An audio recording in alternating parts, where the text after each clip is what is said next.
Picture. This is the worst goddamn Photoshop. His head is too small for that body. Yeah. His head is too big for that body. Gorged. This shit is ridiculous. Yeah. It's almost like they need to switch bodies.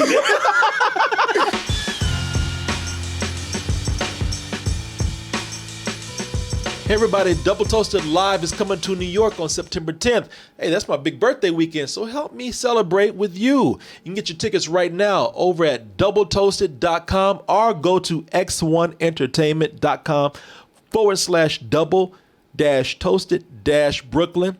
Hey, there's a limited number of all access tickets and VIP tickets. They're going pretty fast, so go over there and get your tickets now. Hey everyone, support our Patreon, which helps us to continue bringing you our live streams, videos, and podcasts while bringing you new content such as exclusive live streams and animated shorts. So one of the reasons why we are very late tonight is because I was paying respect to Miss Aretha Franklin, Riri, as some call her. Riri or Miss Franklin, if you're nasty out there. Got to give her so much respect that the name of the movie is Respect. That's one of her biggest hits out there. I know that. RESPECT.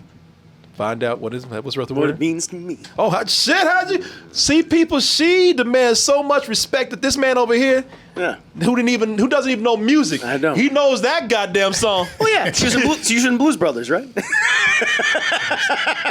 Nerdy shit or something. Yeah, I remember her. She was that person in Blues He probably Brothers. heard that song in Animaniacs or some shit. That's why he knows it. Yeah. She finally got a biopic. They're like, hey, look, a lot of these people, they get movies made about them, and they are nowhere near as legendary as the great Aretha Franklin, who we lost just a couple of years ago, I believe. Yeah. Mm-hmm. So now, look, now y'all, people probably already realize it, but you can't make no movie about Aretha Franklin and call it Respect and then turn around and give us some goddamn disrespect. So this movie's better than sex, right? This movie's awesome, right? Hey, man, you saw it. Yeah. Ain't nobody gonna make a movie about respect and then turn around and disrespect. So I'm sure y'all had the greatest script in the world before y'all even put this to film. Am I correct? Oh. Yeah, Okay. and a lot of people said, hey, man, well, we already took the right step. Right. We cast Jennifer Hudson here Oh, okay, talented. as Aretha Franklin. Some people say, hey, you know what? If anybody's going to be Aretha Franklin, it's going to be the woman that follows in her footsteps very strongly, Jennifer Hudson, right here. Oscar winner. Perfect. Oscar winner and one of the greatest American singers of our time. Okay. Aretha Franklin herself would have jumped from the grave and whooped somebody's ass if you did not cast this woman over here. All right. Let's go ahead and take a look at the trailer. I just saw this. Respect was sung on Tiny Toons. I know you saw it in a cartoon somewhere. I know you didn't see the actual woman Tiny saying. Toons and stuff, yeah. She looking at you right now. That's a goddamn shame. Yeah, the cartoon rabbit. I know her. Yeah. He said, she's like, you a goddamn lie, Chris. That's that face she's making right there. I have respect for her. As an animated cartoon. An animation. I showed this picture to Chris earlier. And I said, who is that? He said, that's Little Richard, right? Yeah. He's like Aunt Jemima. He said, now, Corey, I might not know music, but I do know that is Prince. Right. Purple Rain. Yeah, Purple Rain. That's the guy that sang Purple Rain, right? Yeah, I know that. I know Oprah Winfrey when I see her. Purple Rain. He said, Little Richard. Yeah, look. Get that feather shit on. That's the dude that sang Green Rain or whatever. Yeah, James Brown. James Brown. Yeah, I do know James Brown. I know my James Brown.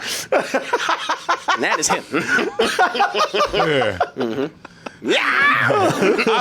I feel indifferent. I feel wrong. All right, y'all. So much for respect. Yeah, that's out the window.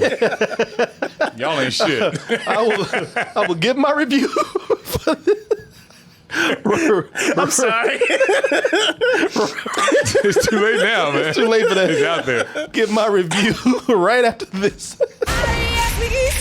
Nope. Nope. No. None of that. None of Hey, that. gone. I need a change. I want to sing what I want to sing. Okay. That's Chris singing. Okay.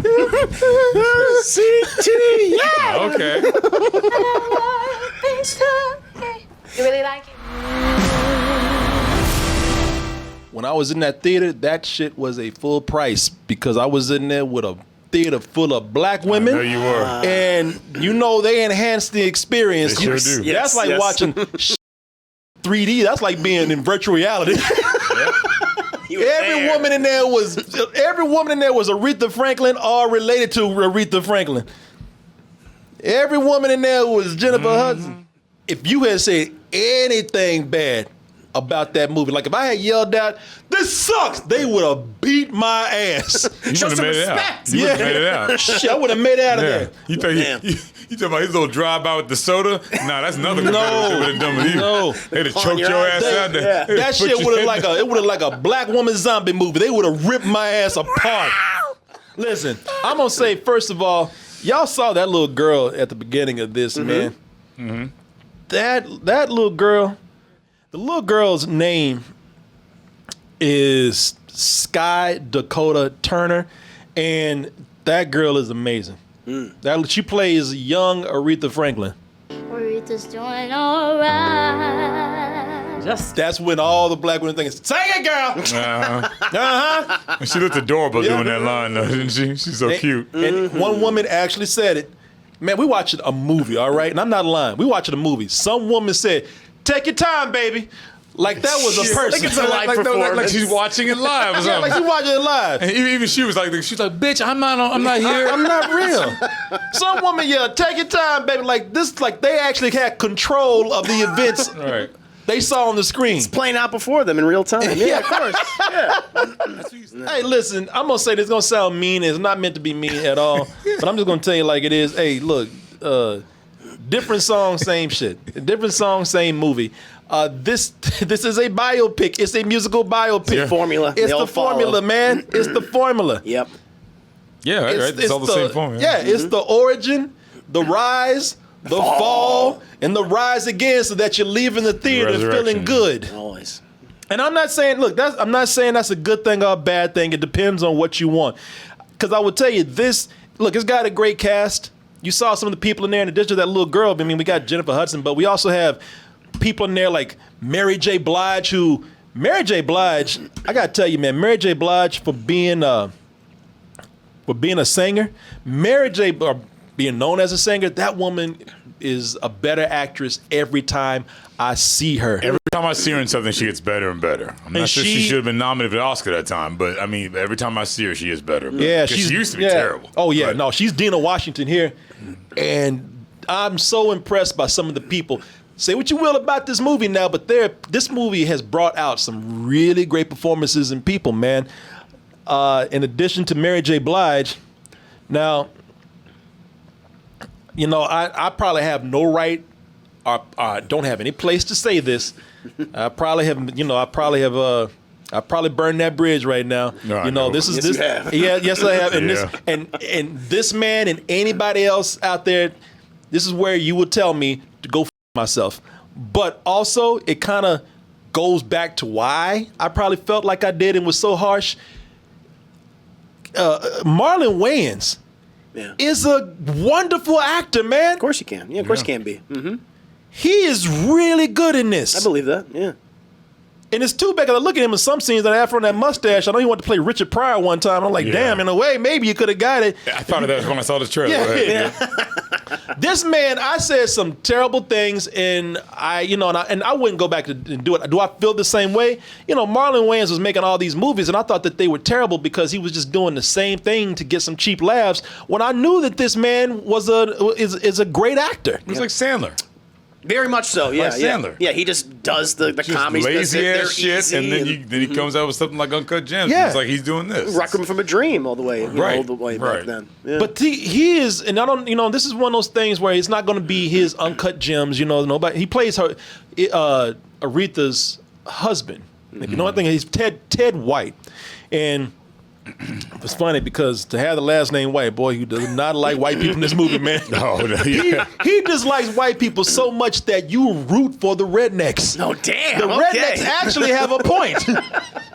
It's like, God damn, man, settle your ass down. But if you know anything about it, I'm just a little spoiler. He's the abusive husband. Right. Of Aretha Franklin. They indicate that in the That's in the trailer. Okay, There's no slap the spoiler. shot as Not slapping, but his body language, Right, his he's overall staring at her and attitude. she's I mean, when she's you have cowering. a guy who's just standing up there like this. Right, staring at her like that. Yeah. And remember, she's trying to go out the door, and he slams the door in the trailer. That's all in the trailer, man. Yeah. We can read into it. Yeah. I mean, they don't show him beating her ass up, but Gotta watch the movie for that. Right, exactly. Get Taco Bell. Boy, I told you, they beat her ass so bad that it made my ass hungry. I was hungry. It's not. It's when I say beat her ass bad, it's rough in some scenes to watch. But let me just tell you this: anytime you walk in a living room and there's a black man wearing a robe with his feet propped up, oh shit! Yeah, that's your brother did that. Yeah. Turn around and leave. Oh yeah. That we call that pose the ashtray bitch. Yeah. That's the ashtray bitch right there. But that's an old school. Like every time in the '70s, when a black man's mad in a movie or just in general, they're always in a robe, sitting there like, "Yeah, I'm bitch, like just like mad as hell. Just, am I lying? No, it's like every time. It's like no, and ass whooping is somewhere back there. It's coming. It's building. He gonna tell you why he's mad first. Look at his face. Look at him. Shit, there's an ass whooping man. brewing right now. Yeah, exactly. It's brewing like coffee right now. Yeah, man. But Marlon Waynes is great in this. There's only a couple of times where it starts to, the character, the way he plays it, starts to kind of slightly go off into a caricature. Mustache twirling villain or something like Yeah, because he tries to play him so smooth. And there's just a moment, but he's one of the guys, except for those few moments, and he is, the way they wrote the character, this is one of those biopics where we got to make him the villain, so they make him do, they don't waste no time making him the bad guy. But he has to play the seductive Ted when he first meets Aretha. He's actually very charismatic. He's very sexy. Where he has to go, off. For a movie like this, they might be a little bit over, but a little over the top. But for his performance, it's great, man. Nice. I really enjoyed him in this movie, man. I hope to continue to see him do more. Like I said, I don't ask for any forgiveness for the things I've said. They were shitty. I said them. I wouldn't have done it. But I do stick to the whole thing of all those years that he was just making those cheap comedies and doing the same thing over again. That is why I want to see him do more, because he had the potential, and the potential is applied here, man. The movie's directed on a technical level. It's directed well, very well, man. And this is why you have to go and figure out what you're looking for in this kind of movie, because if you're tired of the formula of these biopics, then no, this is not for you. But if you go in realizing like, okay, these are biopics. They are a formula, just like superhero movies or rom-coms, anything, action movies, anything. They're almost musical biopics, especially. They're almost their own genre now. So if you go in just looking to be entertained, this is an entertaining movie, man. It's it's hitting all those notes that you expect. A lot of those things that are predictable. Those black women in the audience, they knew it was coming. Right. And now for them, that anticipation was they loved it. They indulged in it. That's what they were waiting on. It's a lot of the appeal sometimes. The problem with movies like these is that sometimes they gloss over really important shit, and they don't want to dwell on it because it's supposed to be a piece of entertainment, so we ignore that. This is why a documentary about Aretha Franklin, if you want to know, this is not the place to go. You go for entertainment. But even then, it's like, damn, man, we just going to skip over the fact that she got raped as a little girl. So they they left that out? They didn't leave it out. They put it in there, but it's just, not, I won't say hinted at. It's implied. No, it's not even implied. Glazed over? Okay. It's poor choice of words here, but it's touched on like a couple of times, and then they just kind of leave it alone. Now we're talking about Aretha Franklin, who had two. If you look at the movie, she had two kids, and I'm guessing it was out of statutory rape or just flat out rape. And it's like, all right, one kid, I can understand us trying to, kind of cover this up and moving on. But it's like, What? Wait a minute, 2 kids? How did the second kid come about? They're just there. Are we gonna talk about this little 13 or 12-year-old girl walking around the house pregnant? Are we? But what it feels like is that we don't want to talk about this because we don't want people to feel too bad. We want to make some money. And it'll be a turnoff for certain people. Yeah. And that needs to be talked about because we got 2 kids and we never talked about how that second kid came up. So we inviting the same rapist to the house to do what they do. Yeah, no, you're right. I mean, it makes sense. But like, what they did in What's Love Got to Do with It? They didn't glaze over that shit. Like it was like a 12-round ass whooping that whole movie with Ike Turner. I'm joking, but you watch that movie, it's like you're even like, damn, he beat her ass like that all the time. Like Jesus. Oh, that was the thing, and that's funny because this movie is hitting certain marks because. All right, you know what? We have to talk about this right here, but we want to save it for when you see the origin, the making of the music. The rise, her first time at a studio. We want to talk about those things. Now, the fact that she got her ass beat from her husband, she's in a very abusive relationship, that can't really be glossed over, but it still somewhat feels like What's Love Got to Do with It light. I need you to get out on that stage right now. Change. She had to start believing in herself. This movie is they got a mini version of What's Love Got to Do with It. And I'm gonna show you that trailer. Don't show you nothing. Oh, like I mean, Lawrence Fishburne is just clack. I had to stop watching that shit. I caught a scene where she was getting her ass beat and nobody wanted to speak up for it. Oh, in the diner? Yeah. That was horrible. And everybody's just kind of like this. Even white people. That's a movie I like. Shoves that cake in her face. What's Love Got to Do with It is like a horror movie to me. I can't watch a woman get her ass beat like that, man. It's rough. But this movie. Great film, though. Yeah, no, I haven't watched it, but everybody's. Yeah, it is. It is a great film. But this movie is that movie light, and then we get to other points where it's like they have to hit certain marks. They have to hit certain plot lines, certain parts of the formula. Yeah. They got to hit them so much that they don't. It seems like they're not finishing one before another one comes in. It's almost like we covered enough of that. All right, move on. Well, it's almost like they tag each other out. Yeah, because listen, they one thing takes the place of the other one, right? Yep. Yeah, it does. Lots of films like that. Because I mean, listen, they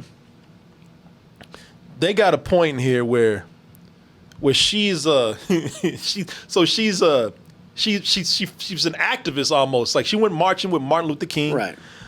Sure. She's talking about Angela Davis. The activist Angela Davis. With the afro. With the afro, exactly. And she talks about Angela Davis, and she talks about how that they shouldn't treat her like that, and that woman deserves to be free, and they shouldn't lock up like that. And you think like, oh shit, okay, now we get into the activist story of Aretha Franklin. No, they talk about Angela Davis for a little bit, and the activist subplot is like, all right, I'm out. Alcoholism, you in. Wow. Yeah. Alcoholism is pretty popular, though. And man, and they hit it, and it's one of those scenes where it's like, it's that the same thing we see when somebody, so how does somebody because in these movies, they always have to either have, if it's a musician, a musical biopic or a musician biopic, drugs and alcohol. Yep. It hits somewhere. Pick your poison. And how do they always hit that moment when that person has hit the darkest moment in their life?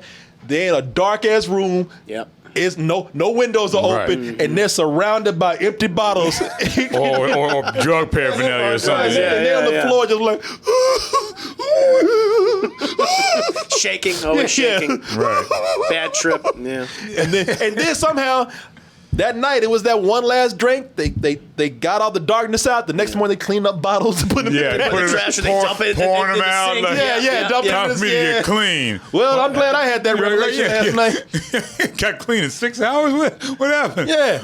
Every movie when they hit that moment, the moment before that turnaround, is they're like in a cave or a dark ass, dank ass room, just surrounded by every drug or alcohol.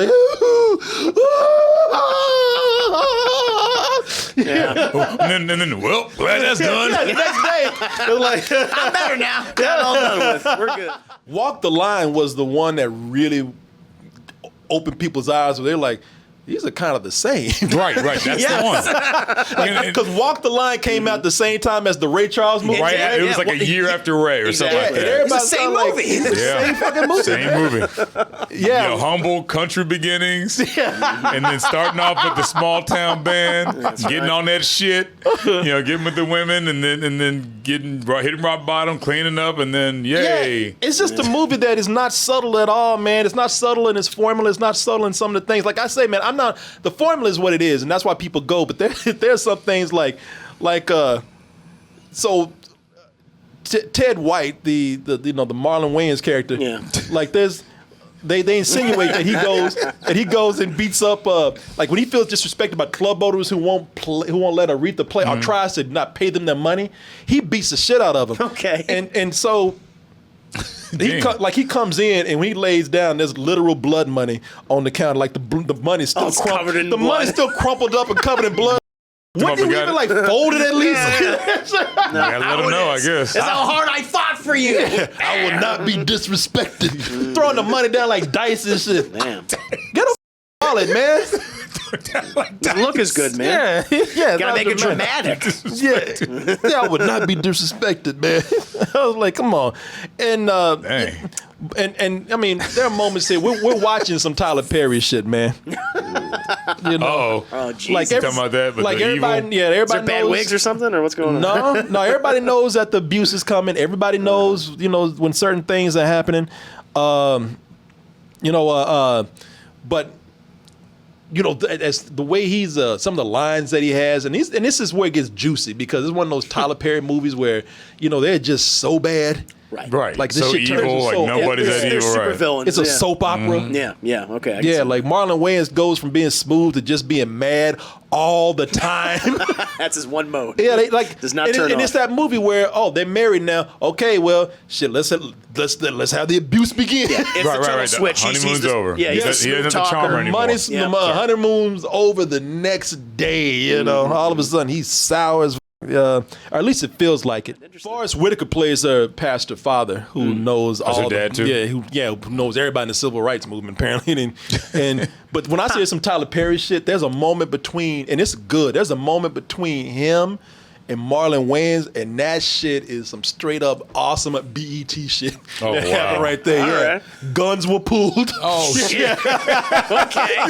Guns were Shit pulled. was talked, guns were pulled, and I was like, "Holy shit!" And everybody in the audience was like, "Ooh!" And that was awesome. That moment there, man. All right. And Forrest Whitaker is great as always, man. Yeah. As always, what are you gonna say? That wig ain't great. I told you. I'm looking at that wig. It's not that great, man. I'm talking about when the forest got on, man. They could have done it better than that. C.L. Franklin is his name, man. He was good. I mean, of course, he's going to be good.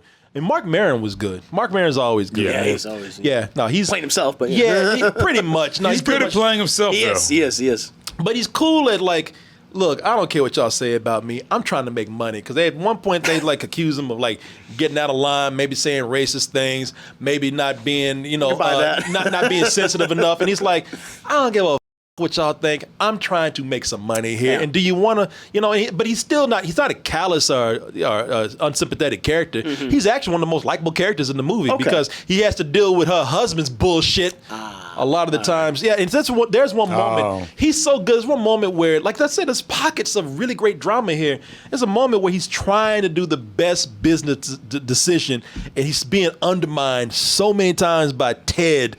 And those are the moments that are really good. It's like, this dude is going to ruin her career, man. It goes to show how, again, bullshit racism is, because they go to Alabama to cut a record. It's really cool to see her defend the white musicians against her husband. Like I said, this is the one where this is one of the few movies where they go down to racist 1960-something Alabama and you cheer for the white people. Interesting. Okay. Yeah, Because Wouldn't he's such expect an that. asshole. Well, because he's such an asshole, man. Like, there's one dude who says, you know what, I like you, man, but you're going to make me call you when keep messing. Oh, damn. Because the dude kept calling him whitey. I ain't got to listen to you, man. The guy was like, man, god damn it.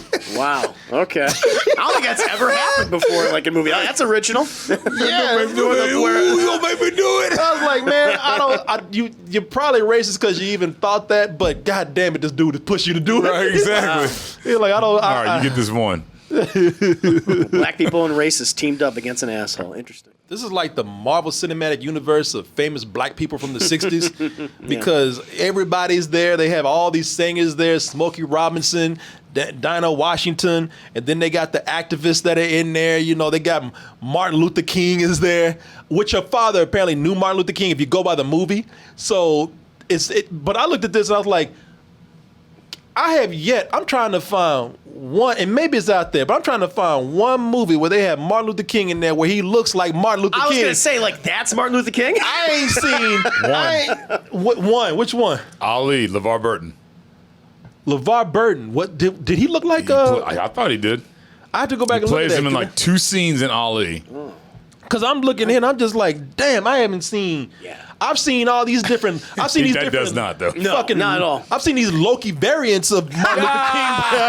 Like him and David Oyelowo. Yeah. I'm like, I'm like, they can't even get the shade right. No, not at all. It looks nothing They like just him. what they do is they just find a brother with a small afro and put a mustache on. him. Black guy, we need black guy. That's who we got in the casting. Yeah. You.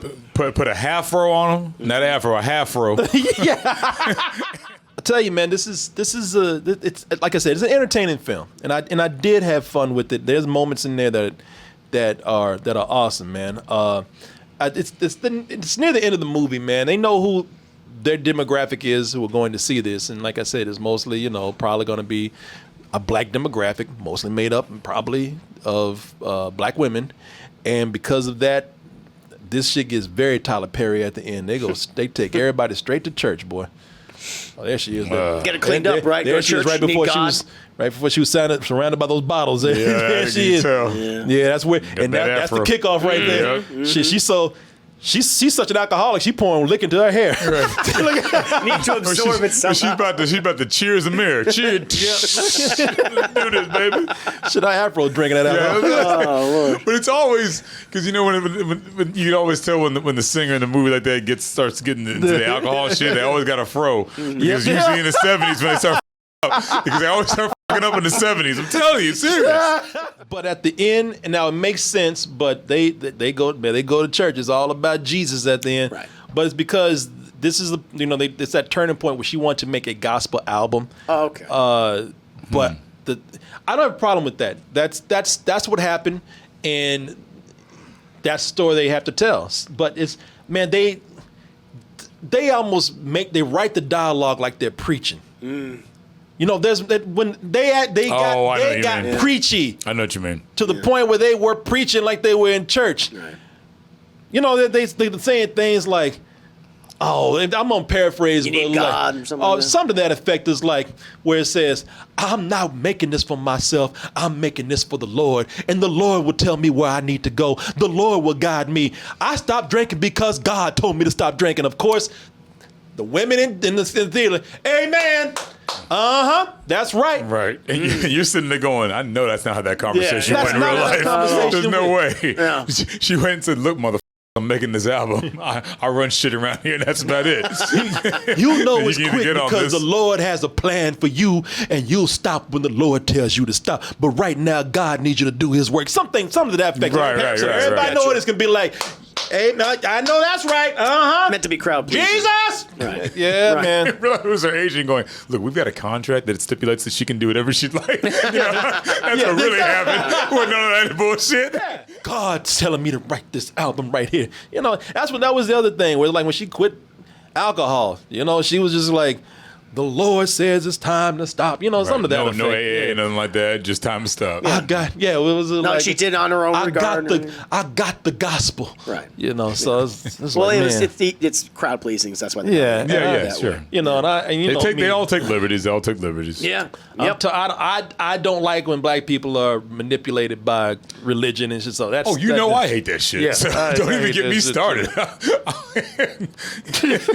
It's late because I didn't jump on that bandwagon. I'm like, nah, don't even get me started. We'll be all fucking night with that one. So it's just an easy out for alcoholism and everything like that. Yeah, and it's Not that after she made the personal choice to get better. Well, the biggest thing is just to like, they know that, I guess they figure that, hey, Tyler Perry has proven that religion is big with the black demographic. So Especially Southern. We have to, yep, exactly. We got to put it in here because it's a story, but let's wrap that shit up. Some of the things that we really want to know about, some of the important things, some of the dark things that leads this person on their journey to be who they are, we don't delve into that too much. We go into the whole thing of, we want to see them, we want to see that success story. Sure. All right, they might be an alcoholic, but we can show that because everybody drinks, right? And then she'll be back right after that. Yeah, man. So also, one of the things I did like about this, it took a long time for her to get to where she was going. It took a long time for her to be successful. She was making records. She made, I forgot how many songs. I think she made like 6 records. Damn. And she did not have one hit. And it took a long time. But once she hit, they cut from we're in the little studio in Alabama to Madison Square Garden. And it was like, oh, all right. Yeah. So it was like we spent so much time and you felt it and it was good. It felt it in a good way. Her taking her time to get to where she needs to be. But the moment that they had that, when she got to the juicy parts of her success, hey, we got to help her get to the alcoholism. Right. They started rushing things a little bit, man. To get to the downfall. Yeah. So it feels inauthentic about a lot of these movies. Yeah, and that's what they're there for. If you want to watch this, and I know, look, with all the abuse and alcoholism and whatnot, she's going to be all right. So you watch this for fun. You watch this for some of the really good parts. Now, you watch it for some of the performances that you hardly ever get to see some of the people that you see a lot of times that you don't ever get to see them do. That is cool. You got to go in there knowing that, man. It's formulaic as hell. But I did have a good time. Maybe it's because I was in there with a very interactive audience. Maybe it's because they had some really, really cool moments in there, like the gun scene with Marlon Waynes and Papa Whitaker. But it's too bad, though, because, there's so much to this woman's story, and they just have to hit the highlights. I almost watch it as fiction, man. It's a glorified representation of her life. That's which all biopics typically are. Yeah, and that's true. Yeah, you watch it like you watch a rom-com or a superhero movie or an action film. It's just Marlon Wayne's like, he still can't. Because he knows good and goddamn well you're not supposed to be in that picture. The husband guy like, I'm gonna get in on this. That picture was probably taken from Scary Movie or something. That's a Photoshop. That is a Photoshop. Yeah, that's not his head. None of those people are there together. No. Oh yeah, you can tell. That is from one of his movies. You're right. That's like that, man. That's from his TV show, from Scary Movie. You're right. That might be from that. You're right. Yeah. That is a little. That's from a haunted house or something. They couldn't just take a goddamn picture of them. Nope, couldn't do it. Couldn't be on set together. COVID, man. Fuck out of here. Mark Maron's about to sink into his sweater like a turtle. Or something. You can even see like the picture quality on the faces is starkly different. Like Mark Maron's is smooth. His head is too big. Yeah. And then, but look at Jennifer Hudson. That's not right either. No, it doesn't look well. Hers is like low resolution. All you gotta do is take a look at how he's smiling. You tell her immediately. That's when you look at it, it's like he's beating you, ain't he? I'll answer that for you. I am. He just grabbed the record too. I'm in this. You know that, right? It's me. It's me. Any old gold record you can find, just grab the shit, got in the picture. This is the worst goddamn Photoshop.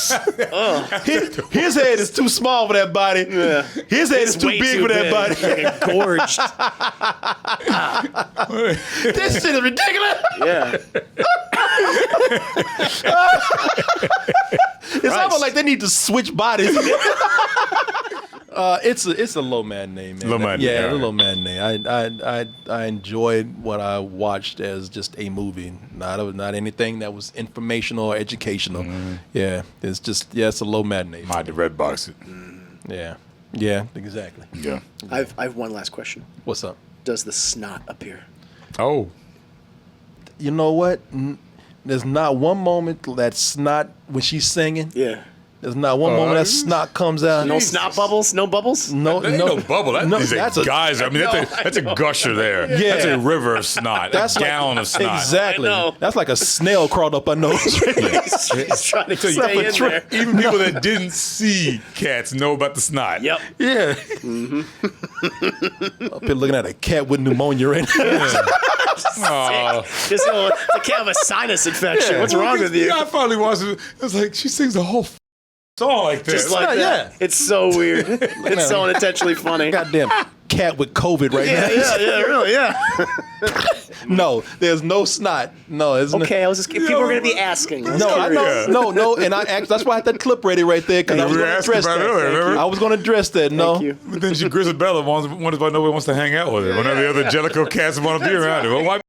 but you know what? It looks like that part in the movie where she's an alcoholic and her perm got bad. They open up the door. They go, Yeah. They open the door. They go, what the do to your hair? So her hair sticking out just like that. Lips all white and crusty. Oh, Now, God. but she's not singing a snot cunt, but she is crying and alcoholic right there. All right, fair enough. And that perm is sticking out.